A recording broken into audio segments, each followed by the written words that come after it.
Have you ever felt your own mind turn into a museum where brilliant realizations are perfectly preserved but never actually used?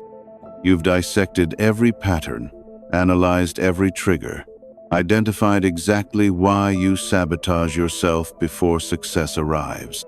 You understand your childhood wounds better than your therapist. You can predict your own reactions with scientific accuracy. You know precisely which conversations you're avoiding and which dreams you're betraying. Your mind has become a forensic expert of your own dysfunction, yet your behavior remains completely unchanged. You scroll knowing it numbs you. You stay in situations knowing they drain you. You postpone decisions knowing delay is decision.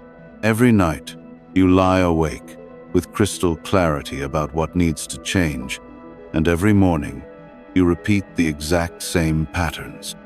You've read the books that explain your attachment style. You've journaled about the relationship that broke you.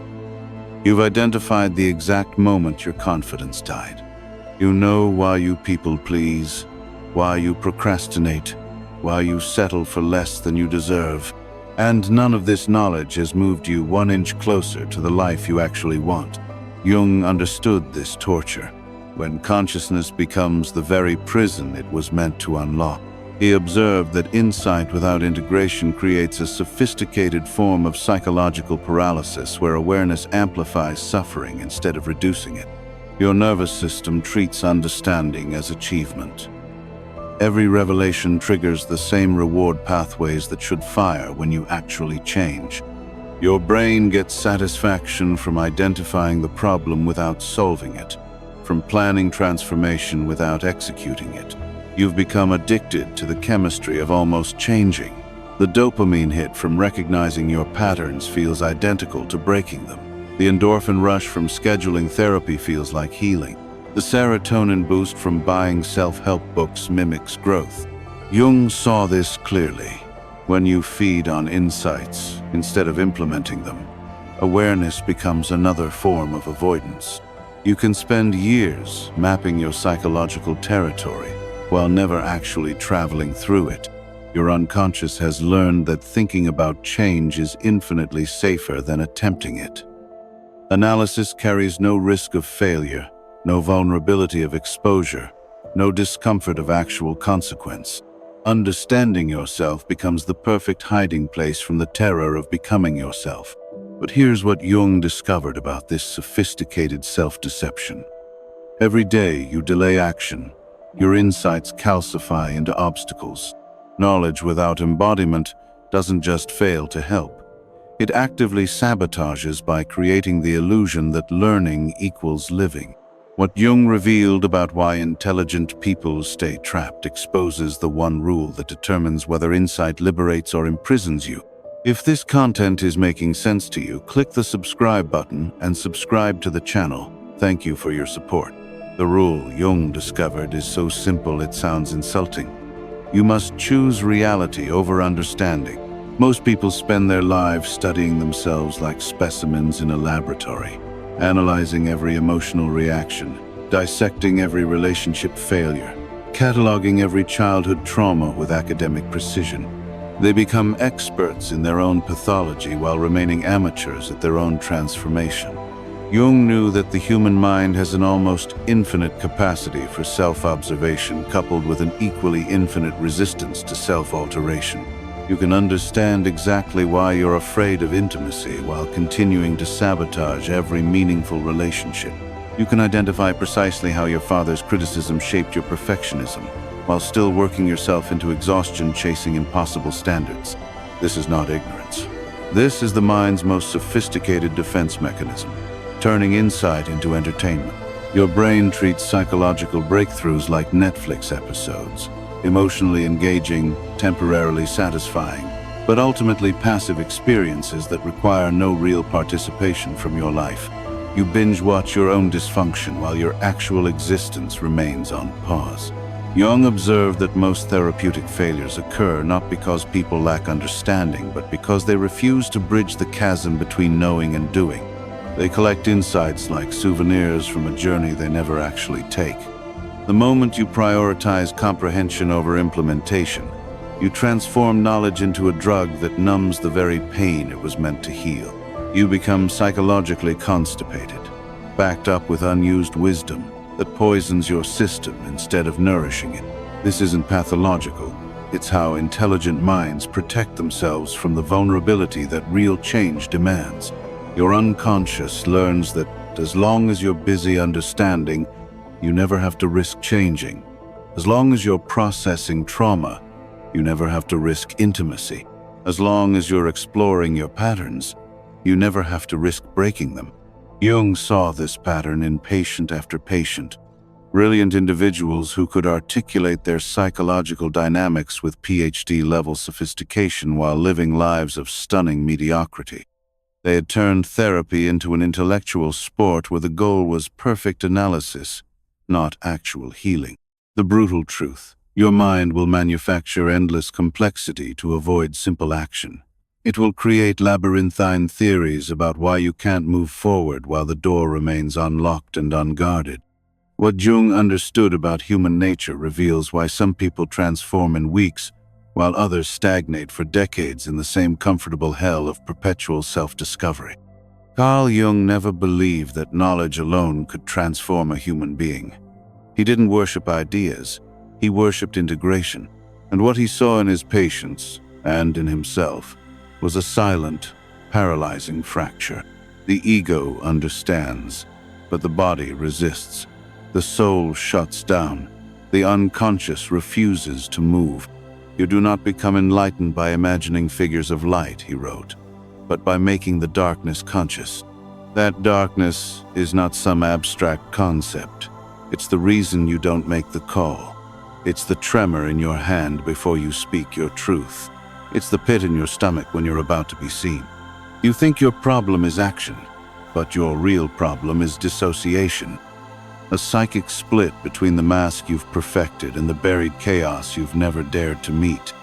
You live from your ego, the part of you that's rational, composed, articulate, the part that reads Jung and nods in agreement. But beneath it, another force runs your life, the unconscious. It doesn't speak in words. It speaks in impulses, in hesitation, in avoidance, in that strange, unnameable terror that rises when you're on the edge of becoming who you are. You can talk about dreams. You can analyze patterns. You can recite quotes. But none of that touches the core. Because until your unconscious is made conscious, you will keep betraying yourself. Not because you want to, but because part of you is still living in a past where action meant danger, expression meant punishment, visibility meant death. So you shrink. You hesitate. You rehearse instead of act. And then you wonder why your life feels like a performance. You no longer believe it. Jung saw this not as weakness, but as the inevitable result of unintegrated trauma. The unconscious holds what you cannot bear, and as long as it remains hidden, it governs your every move. You don't need more logic. You need descent into the shadow, into the emotional truth that your mind has been shielding you from. Because the reason you can't act is not because you're lazy. It's because every time you try, you activate the wound that still thinks you're unsafe. This is not a motivational problem. It's a psycho-spiritual rupture. And Jung knew the only way through is down.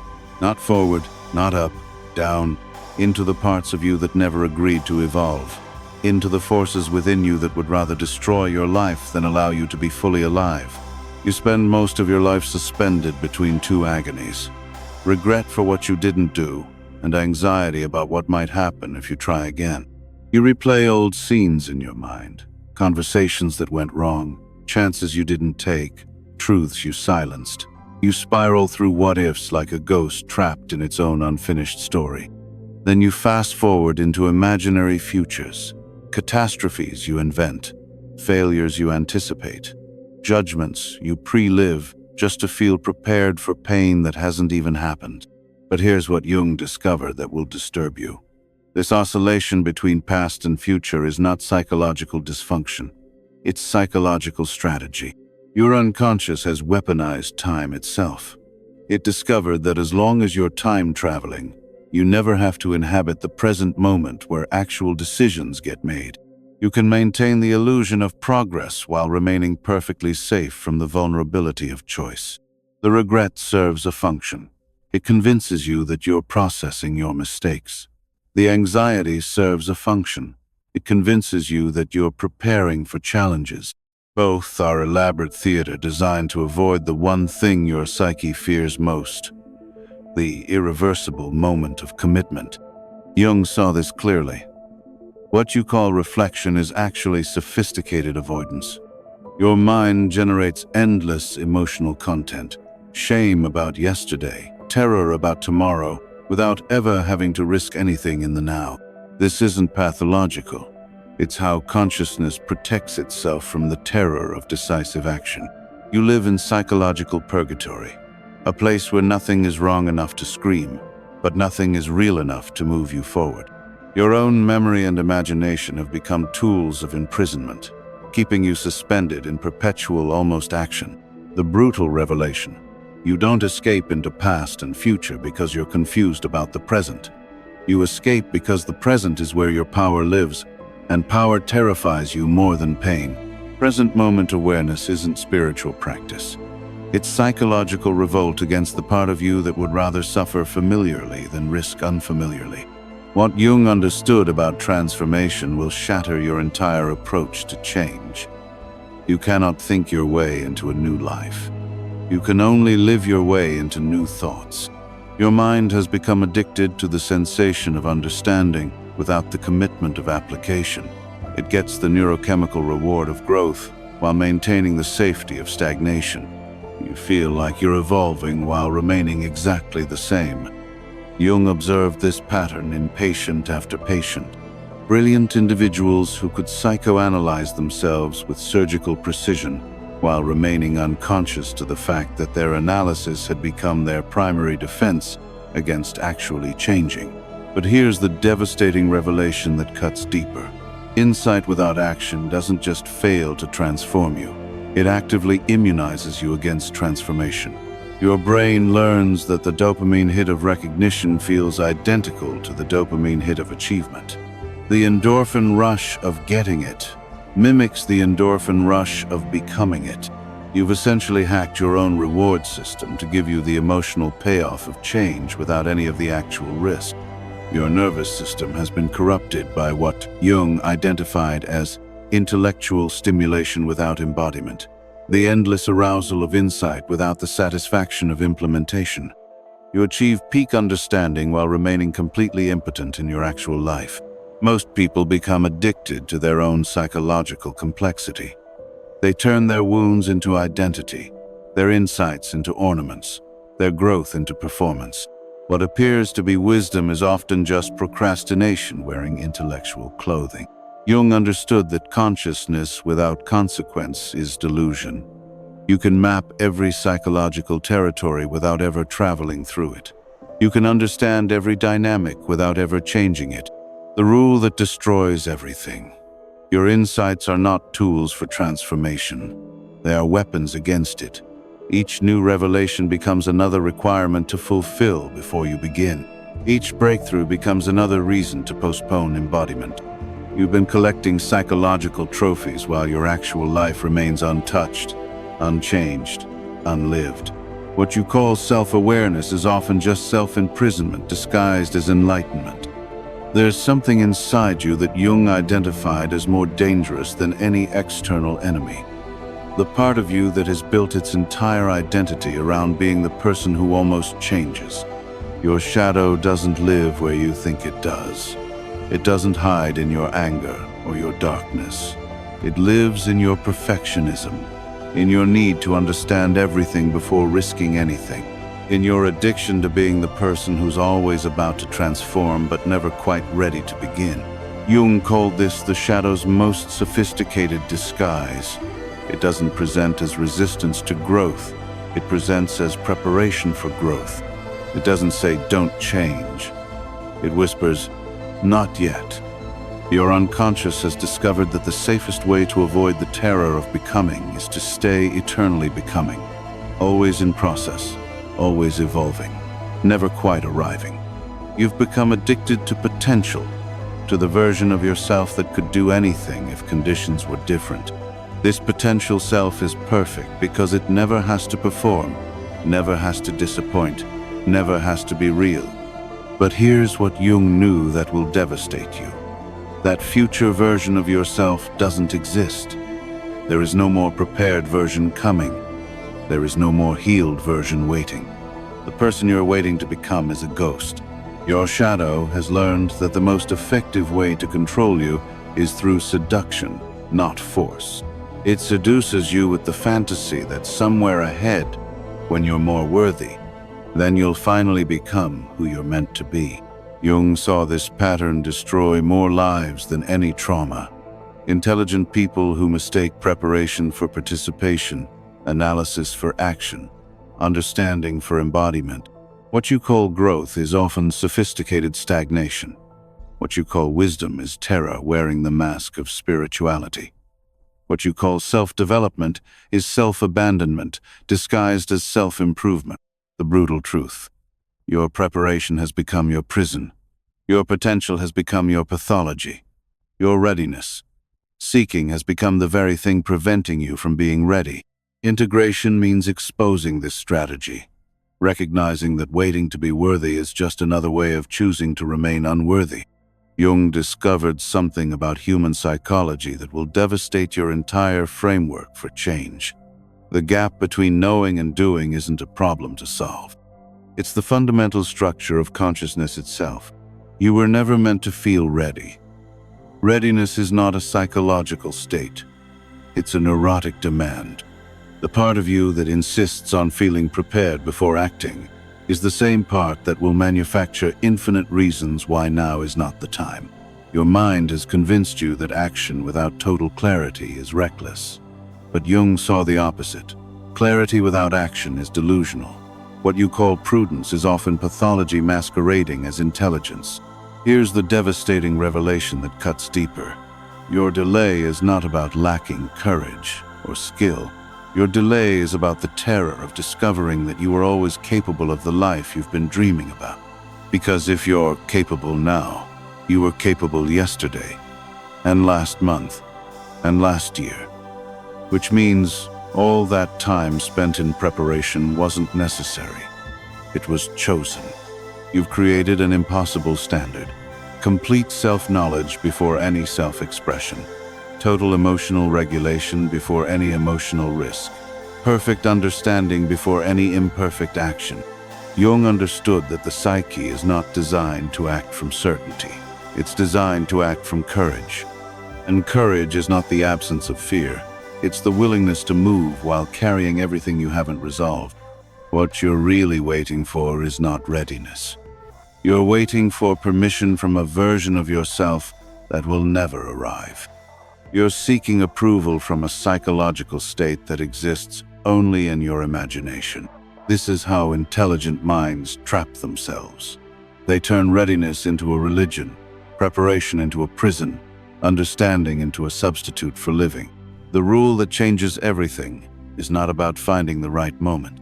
It's about recognizing that your hesitation has nothing to do with timing and everything to do with the terrifying possibility that you might actually be enough, right now, to begin. Your incompleteness is not your defect, it's your design. Wholeness doesn't come from waiting to be whole. It comes from acting while fragmented. Jung discovered something that will either liberate you or destroy everything you thought you knew about change. The version of yourself you've been trying to become through understanding already exists. Not in the future. Not after more healing. Right now. That version isn't hidden behind more insights or breakthroughs. It's hidden behind the willingness to act like that person before you feel like that person. To embody courage before experiencing it. To live your truth before understanding it completely. But here's the revelation that cuts deepest. Your hesitation has never been about lacking courage or clarity or skill. Your hesitation has been about something far more primal. The terror of discovering that you are always capable of the life you've been dreaming about. Jung saw that the greatest tragedy is not that people fail to become who they're meant to be. The greatest tragedy is that they spend their entire lives becoming ready to become who they're meant to be, never realizing that readiness is not a destination, it's a decision. Your entire psychological framework has been built on a lie, that you need to be different to live differently. But Jung understood that the opposite is true. You need to live differently to become different. What you've been calling preparation is actually procrastination. What you've been calling wisdom is actually terror. What you've been calling growth is actually a sophisticated form of self-abandonment. You've been carrying a question that was never yours to answer. When will I be ready? But readiness is not something you achieve, it's something you choose. It's the decision to act not because you feel prepared, but because the alternative has become unbearable. Jung would not ask if you're ready. He would ask, how long will you continue choosing to wait for a permission that will never come from a version of yourself that will never arrive? The choice has always been the same. Remain a scholar of your own potential, or become an apprentice to your own power. The person you've been waiting to become is tired of waiting for you to begin. Which version of yourself will walk away from this moment? The one who understands everything about change, or the one who changes? If this resonates with something inside you, subscribe to the channel. This journey is just beginning.